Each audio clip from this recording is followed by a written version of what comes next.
Laisvės kovų maršrutas. Atstumas apie 43 km. Rekomenduojama keliauti automobiliu arba dviračiu. Pajūrio miestelio tremtinių aikštė ir memorialas.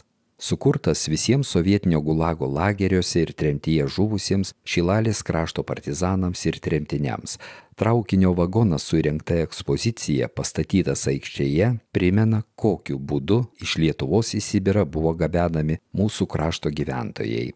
Prieš Antrąjį pasaulinį karą tremtinių aikštės vieta buvo skirta turgui, sovietmečiu apleista. Dabar ši erdvė tapo atminties ir susibūrimų vieta. Buvusi NKVD būstinė. Veikė 1949–1953 metais, iš Šilalės parapijos dar 1940-aisiais atimtame nacionalizuotame klebonijos pastate. Mūrinis dviaukštis namas sovietinės valdžios buvo panaudotas represiniai veiklai.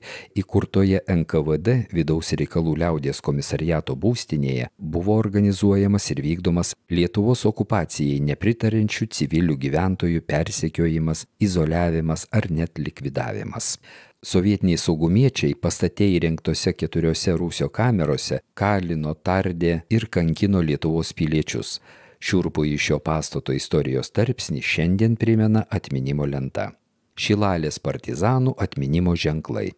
1990 birželio 10 Šilalės pušynė šalia evangelikų liuteronų kapinių atidengta masinė partizanų užkasimo vieta. Sovietinės okupacijos pradžioje, vykstant partizaninėms kovoms, Šilalės stribai ir NKVDistai čia į tranšėjas bei buvusius karo metu apkasus suvežė ir žemėmis užpylė žuvusių partizanų kūnus. Lietuvos atgimimo pradžioje partizano Prano Karbausko Margio brolis Povilas, partizanų bendražygis Titas Žimančius Sakalas ir Jurgis Juozapaitis pasirūpino, kad ši vieta būtų pagerbta. Naujieji Šilalės krašto rezistentų kapai įrengti šalia evangelikų liuteronų kapinių, jas praplečiant. Pastatytame paminkle iškalti žodžiai byloja: ilsėkitės, tėvynė bus laisva. Nėra didesnės meilės, kaip atiduoti gyvybę. Vietoje, kur iki 20 amžiaus stovėjo Šilalės parapijos bažnyčia, o 1988 rudenį įvyko pirmasis Šilalės sąjūdžio mitingas, Lietuvos atgimimo laikotarpiu iškilo paminklas Šilalės rajone žuvusiems Lietuvos partizanams.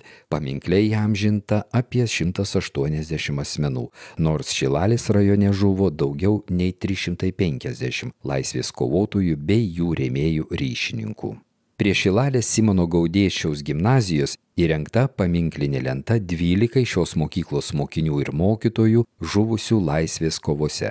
Šis atminimo ženklas sukurtas 2024 metais Lietuvos politinių kalinių ir tremtinių sąjungos Šilalės skyriaus iniciatyva. Paminklas ryšininkei Irenai Petkutei. Lietuvos pasipriešinimo sovietiniam okupaciniam režimui dalyviai. Nuo 1950 metų Irena Petkutė rašė patriotinius eilėraščius, kuriuos perduodavo partizanams, o šie spausdino laikraštėliuose. Medingėnų 7-metėje mokykloje mokė lietuvių kalbos ir literatūros, saugumui ją susekus tapo Žemaičio apygardos štabo nare, viena artimiausių jos vado Vlado Montvydo Žemaičio bendražygių. Gyveno ūkininko Gečo sodyboje, Putvinskių kaime Kaltinėnų apylinkėse įrengtame bunkeryje. Partizanų vadovybės įpareigota redagavo Žemaičio apygardos leidinį Laisvės balsas, laikraštį Malda girioje. Manoma, kad Irena Petkutė sukūrė daugumą 1952–1953 partizanų spaudoje išspausdintų įvairiais slapyvardžiais pasirašytų eilėraščių. 1953 metais bunkerį apsupus saugumiečiams Irena Petkutė buvo sunkiai sužeista, bandė nusišauti. Kitą dieną mirė Telšių ligoninėje. Jos palaikai išniekinti ir užkasti Varnių stribų būstinės kieme, iki šiol nesurasti. Žemaičio apygardos partizanų memorialas Karužiškėje. Minint Žemaičio apygardos vado pulkininko Vlado Montvydo Žemaičio 110-asias gimimo metines, 2021-aisiais atkurta Medvėgalio kalno apylinkėse buvusi Žemaičio apygardos vado žeminė vadavietė. Vlado Montvydo žeminė suręsta Karužiškės dvaro žemėje jo savininkų ir Vlado Montvydo vaikų valia. Šalia jos pastatytas laisvės kovas įamžinantis paminklas sujungė abu statinius į vientisą žemaičių partizanų atminties memorialą. Žemaičio apygardos štabui priklausęs bunkeris yra buvęs Medvėgalio kalno apylinkėse.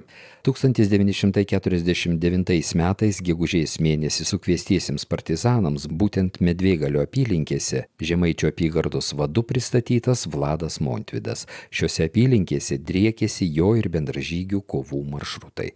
2024 žeminėje įdiegta kasdien veikianti vaizdo instaliacija, tad lankytojai čia ne tik gali pabūti, bet ir paklausyti autentiškų įvykių liudininkų pasakojimų, kuriuos užfiksavo kino režisierė Agnė Marcinkevičiūtė.